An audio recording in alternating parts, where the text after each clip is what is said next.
Guys, good morning, শুভ সকাল। আমি দুষ্টু তোমাদের সামনে আবার হাজির হয়ে পড়েছে। সকালের ওয়েদারটা তো তোমাদের সাথে শেয়ার করলামই। কীরকম ওয়েদার, ভীষণ বাজে ওয়েদার। শীতটা যাবো যাবো করে কিছুতেই যাওয়ার নাম নিচ্ছে না, বলছে থেকেই যাই। যাই হোক, আজ তোমাদের সাথে অনেক দিন পর কিন্তু আমি আমার ডেইলি লাইফটা শেয়ার করছি। আমি এই আমার 9 মান্থসে কিভাবে নিজের সময়টা কাটাই, কিভাবে সব কিছু সংসার সামলে নিজেকে সামলাই, সেটাই তোমাদের সাথে আজকে শেয়ার করব।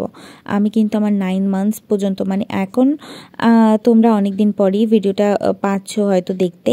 এটা আমি অনেক দিন আগে করে রেখেছিলাম, তো আজ তোমাদের সাথে শেয়ার করছি যে আমি কিভাবে সব কিছু সামলে চলি। কাকুদের বাড়িতে হচ্ছে গৃহপ্রবেশ হবে, তো আমাদের তো সেদিন হয়ে গেছে দেখেছো। আজকে কাকুদের হবে। সোনামণি বারবার করে ফোন করছে আসার জন্য। তো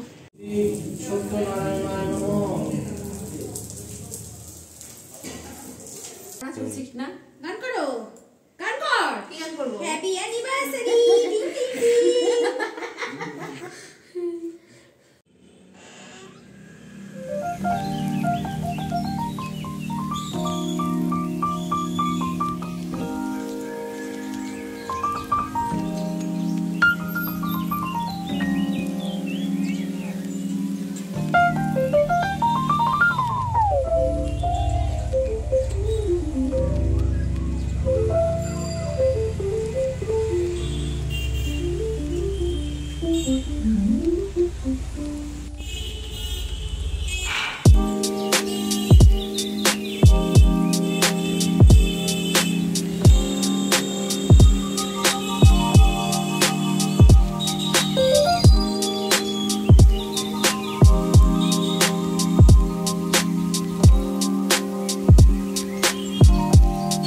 গাইস, গুড মর্নিং, শুভ সকাল। আমি দুষ্টু তোমাদের সামনে আবার হাজির হয়ে পড়েছে। এখন ঘড়িতে বাজে 10:30। ঘুম থেকে উঠে পড়েছি। সকালে ভাত হয়েছিল আর বেগুন ভেজেছি, আর আগের দিনের ডাল ছিল, সেটা দিয়ে ও খেয়ে অফিসে গেল। এখন ঘরটা গুছিয়ে নেব। আর আজকে আমাদের খুব স্পেশাল দিন, সেটা জানতেই পারবে, অবশ্য জেনেও গেছো থাম্বনেইল দেখে। তো যাই হোক, আজকে কি কি করছি না করছি সবই তোমাদের সাথে শেয়ার করব, দেখতে থাকো। ওই যে বললাম আজ আমাদের স্পেশাল দিন, তাই ভেবেছিলাম যে অনেক দিন ধরে বিছানার মানে বেডশিটটা চেঞ্জ করা হচ্ছে না, তো আজকে বিছানার চাদরটাও চেঞ্জ করে দিই। আর ভালো লাগছে না এই চাদরটা, অনেক দিন ধরে একঘেয়েমি চাদর পেতে রাখতে না ভালো লাগে না।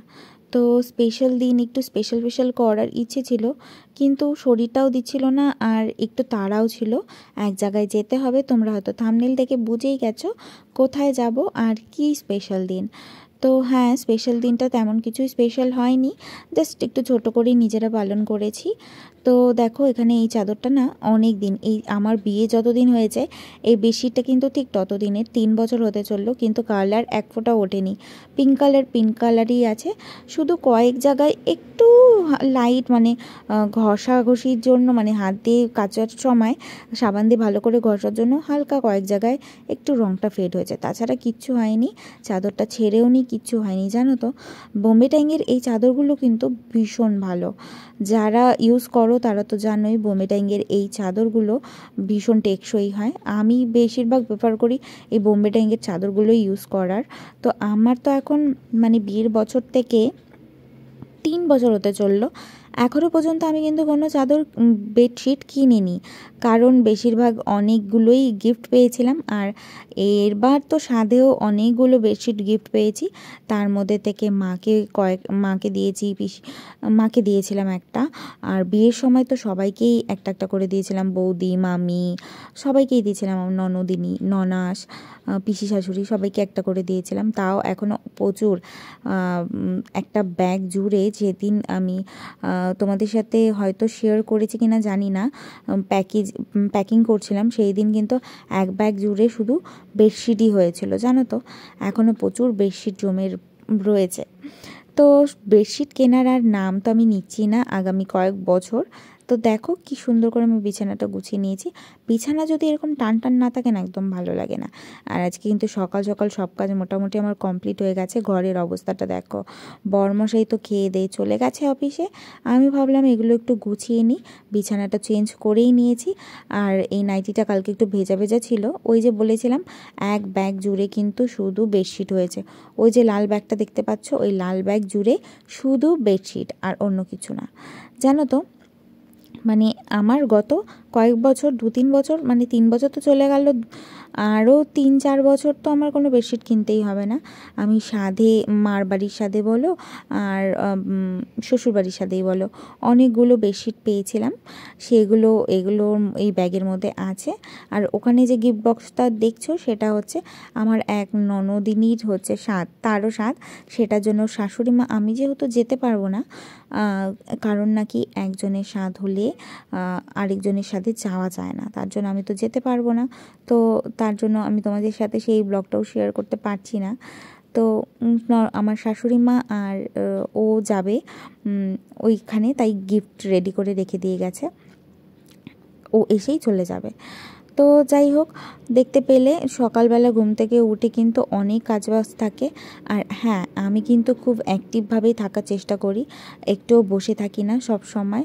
আমার ইচ্ছে যে আমি সব সময় কাজের মধ্যেই থাকবো। যদি চুপচাপ থাকি না, আমার শরীরটাও ভালো লাগে না আর মনটাও ভালো লাগে না। মনটা খুব উদাস উদাস লাগে, মনে হয় জানি কি একটা হয়নি, কি একটা হয়নি, কি একটা করিনি, কিছু একটা হারিয়ে গেল, নানান রকম ভুলভাল চিন্তাভাবনা হয়। তার জন্য আমি সবসময় অ্যাক্টিভ থাকারই চেষ্টা করি, প্রচুর কাজ করি। আমাকে অনেকেই হয়তো তোমরা কমেন্ট করে বলেছো, দিদি তুমি এত কাজ করো কেন, তোমরা আমাকে ভালোবাসো তাই তোমরা অনেকেই বলেছো। কিন্তু সত্যি কথা বলতে আমার কাজ না করলে একদমই ভালো লাগে না। আমি পারি যতটা ততটাই করি, এক্সেস কোনো কিছুই করি না। যতটা আমার দ্বারা সম্ভব আমি সবটাই করার চেষ্টা করি। আমি 9 মান্থসের বেশি হতে চললো, আমি কিন্তু কোনো কাজ ফেলে রাখি না। নিজের কাজটা নিজে করে নেওয়াটা বেটার মনে হয়, কারণ তুমি যদি নিজের কাজ নিজে করে নাও, কারোর ওপর ডিপেন্ড হতে হয় না, ওপর ডিপেন্ড হতে হয় না। তো যাই হোক, কি বলবো, মানে বোঝাতে পারছি না তোমাদেরকে।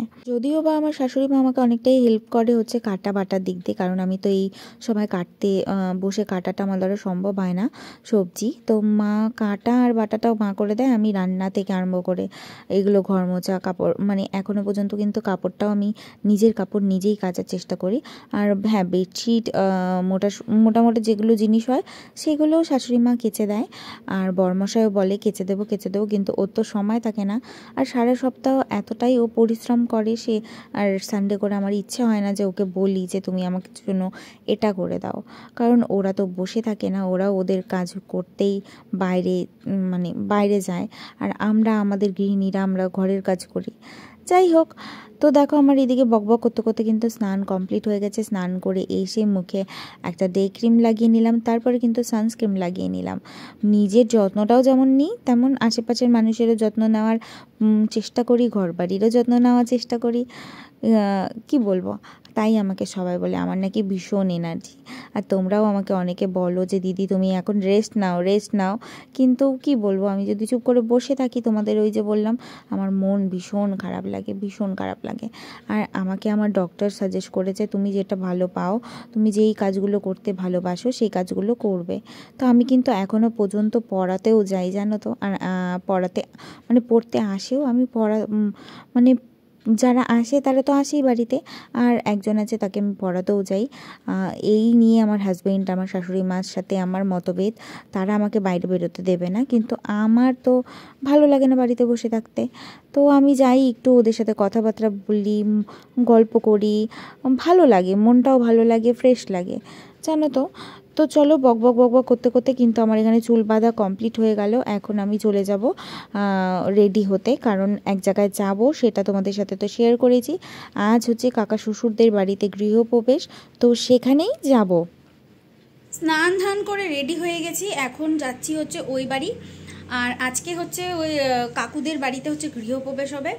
তো আমাদের তো সেদিন হয়ে গেছে, দেখেছো, আজকে কাকুদের হবে। সোনামণি বারবার করে ফোন করছে আসার জন্য, তো অনেকটাই দেরি হয়ে গেছে। একবারে না, আজকে আর বাড়ি আসবো না। কি করবো বলো তো, ওখান থেকে পড়াতে চলে যাব, কেননা বাড়ি আসো আবার যাও খুব চাপের, তার জন্য। তো চলো এখন বের হই, অনেক বেলা হয়েছে। ও মাছগুলোকে খাবার দিতে হবে, তারপর বেরিয়ে ওখানে গিয়ে তারপরে তোমার সামনে আসছি। ফাইনালি আসলাম আমাদের নতুন ফ্ল্যাটে। তো সেই দিন তো ভালো করে শেয়ার করতে পারিনি, আজকেও ফ্ল্যাটটা আমাদের বন্ধই। যাই,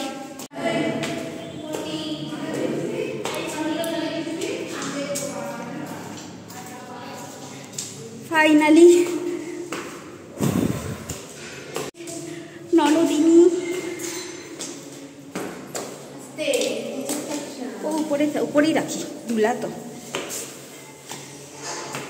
এই ডাবগুলো সুন্দর হয়েছে, কত করে? এখানে রান্নাবাড়ি চলতেছে, অঞ্জলি পিসি রান্না করছে। কি রান্না করো? বাঁধাকপি। তোর এত ঠান্ডা লাগছে কোথায়? কি হয়ে গেছে তাহলে? হ্যালো,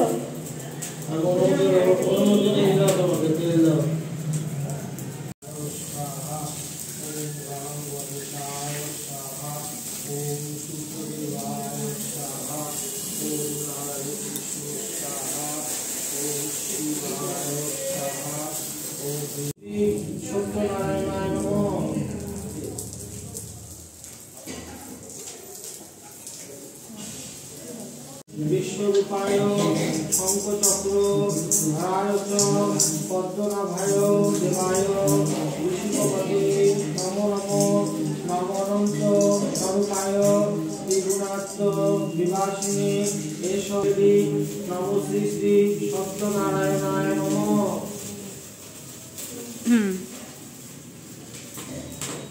পুজো কমপ্লিট হয়ে যাওয়ার পর ননদিনীর আবদার, বৌদি একটু সিন্নি মাখ। তো ননদিনীর আবদার না রেখে পারা যায় বলো? আর সিন্নিটা খেতে কিন্তু ভীষণ টেস্টি হয়েছিল। শেষে কিনা ও আমাকে সারপ্রাইজ দিয়েছে। আমাদের ছিল অ্যানিভার্সারি, সেটা ছিল হচ্ছে 21শে ফেব্রুয়ারি। সেটা আমি কিন্তু তোমাদের সাথে আগেই বলেছি, আমি ব্লগটা অনেক দিন পর শেয়ার করছি। 21শে ফেব্রুয়ারি আমাদের অ্যানিভার্সারি ছিল। ও 22শে ফেব্রুয়ারি কেকটা কাটিয়েছিল, আমাকে সারপ্রাইজ দিয়েছিল। প্রত্যেকবারই ননদিনী কিছু না কিছু সারপ্রাইজ দেয়, আর আমার এরকম সারপ্রাইজ পেতে কিন্তু ভীষণ ভালো লাগে। এইবার যেহেতু আমরা কোনো কিছুই করিনি অ্যানিভার্সারি, তো ও যে সারপ্রাইজটা দিবে এরকম ভাবতেও পারিনি। তো ভীষণ মজা লাগছিল। ও প্রত্যেকবার আমার জন্মদিন বলো বা অ্যানিভার্সারি বলো, কিছু না কিছুতেই সারপ্রাইজ থাকেই, দেয়ই। সেটা পেতে আমার ভীষণ ভালো লাগে। আর ও কী করে জানি বুঝে যায় আমার মনের কথাগুলো। তো চলো, ভীষণ ভালো করে এনজয় করে লাস্টে সারাটা দিন তো কাটালামই, দেখতেই পেলে। তো এখন কেক কাটিং চলছে। তো কেমন লাগলো তোমাদের আজকের বলতে কি অনেক দিন পরই তোমাদের সাথে শেয়ার করছি, সেটা বারবারই বলছি, তার জন্য এক্সট্রিমলি সরি। তো চলো, কেমন লাগলো অবশ্যই কমেন্ট করে জানিও। আর আমার নতুন বন্ধু পুরনো বন্ধু যদি ভালো লেগে থাকে অবশ্যই একটা লাইক করে দিও। আর আমার নতুন বন্ধু যে যেখান থেকে দেখছো, যদি তোমাদের এই দুষ্টুকে ভালো লেগে থাকে অবশ্যই সাবস্ক্রাইব করে দিয়ে পাশে থাকা বেল আইকনটা প্রেস করে দিও, যাতে আমি কি ভিডিও পোস্ট করি তোমাদের কাছে সবার আগে পৌঁছে যায়।